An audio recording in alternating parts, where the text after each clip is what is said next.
Welcome back to your weekend wealth review. I'm your financial consultant, bringing you clarity for your capital.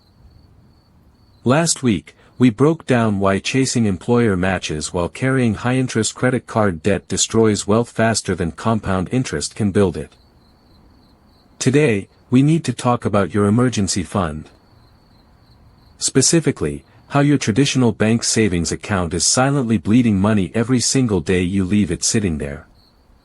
Grab a coffee, pull up your statements, and let's look at the hard numbers. Most people assume that keeping 3 to 6 months of living expenses in a local brick-and-mortar savings account is the safest possible choice. It feels secure. You can walk into a branch, look at a teller, and see your balance printed on a crisp paper receipt. But safety comes with a hidden tax. And it is eating your future alive. Let us examine what happened across the financial system recently. In 2023, the national average savings account interest yield remained stubbornly near 0.46%. Meanwhile, inflation averaged 4.1%. Do the basic math.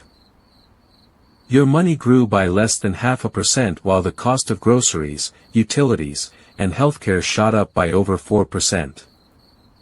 That is not saving. That is a guaranteed, methodical shrinkage of your purchasing power.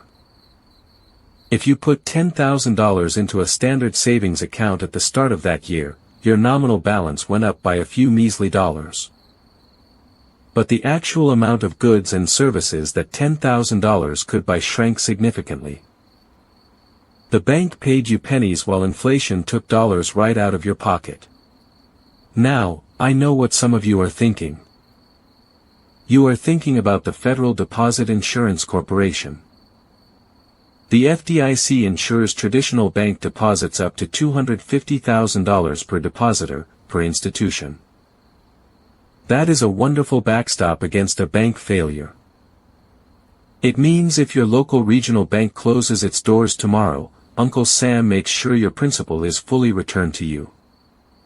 FDIC insurance protects you against nominal default. But it offers zero protection against inflation. It ensures you get your exact nominal dollars back, even if those dollars buy you half as much stuff as they used to. Relying solely on FDIC insurance inside a 0.46% savings account is like locking your valuables in a fireproof safe while the house is slowly flooding. Your assets are secure from thieves, but they are still drowning. It is time to look at a superior alternative that offers that exact same level of institutional security without the miserable yield. As of mid-2024, short-term United States Treasury bills offered yields exceeding 5.2%. Let me repeat that. While your local bank branch was paying you less than 0.5%, short-term government paper was paying over 5%. That is not a minor discrepancy. That is a massive spread in your cash drag. On a $50,000 emergency fund, a 0.46% return nets you about $230 a year. A 5.2% return on that same $50,000 nets you $2,600. That is an extra $2,370 in your pocket for doing almost nothing different. People get intimidated when they hear the word Treasury. They picture complicated government auctions, shouting brokers on trading floors, or locked accounts that require a private wealth manager. None of that is true. Buying a Treasury bill is remarkably straightforward. You can purchase them directly through Treasury Direct or through almost any standard brokerage account with just a few clicks. Let us talk about safety, because this is where people freeze up. Are Treasury bills safe? United States Treasury securities are backed by the full faith and credit of the United States government.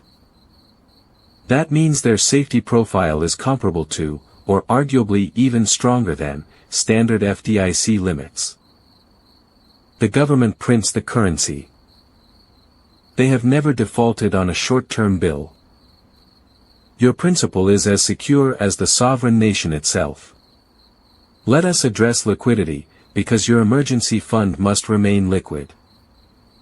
If your car transmission drops out on a Tuesday, you cannot wait 6 months to get your cash.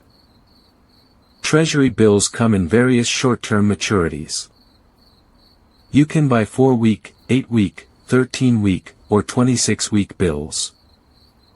You can ladder them so a portion of your cash matures every single month, keeping your emergency access completely intact while capturing that 5% yield. Another massive tax advantage that traditional savings accounts completely miss out on: Treasury bill interest is exempt from state and local income taxes. If you live in a high-tax state like California, New York, or Illinois, that exemption puts even more money back into your net worth. Bank interest gets taxed at every single level: federal, state, and local. Treasuries give you a nice little tax shelter on your safe cash. So why does anyone keep $20,000 sitting in a big bank checking or savings account earning pennies? Pure inertia. People stick with what is familiar because changing feels like work. They let traditional banks use their hard-earned capital to lend out mortgages at 7% while paying the depositor a fraction of 1%. That is a terrible business deal for you. Let us pull this all together. Your cash is your defensive fortress.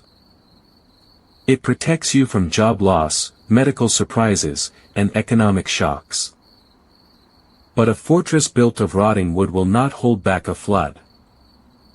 By moving your emergency reserves out of stagnant bank accounts and into short-term treasury bills, you stop the silent decay of inflation, collect over 5% in yield, keep your principal backed by the government, and save on state taxes.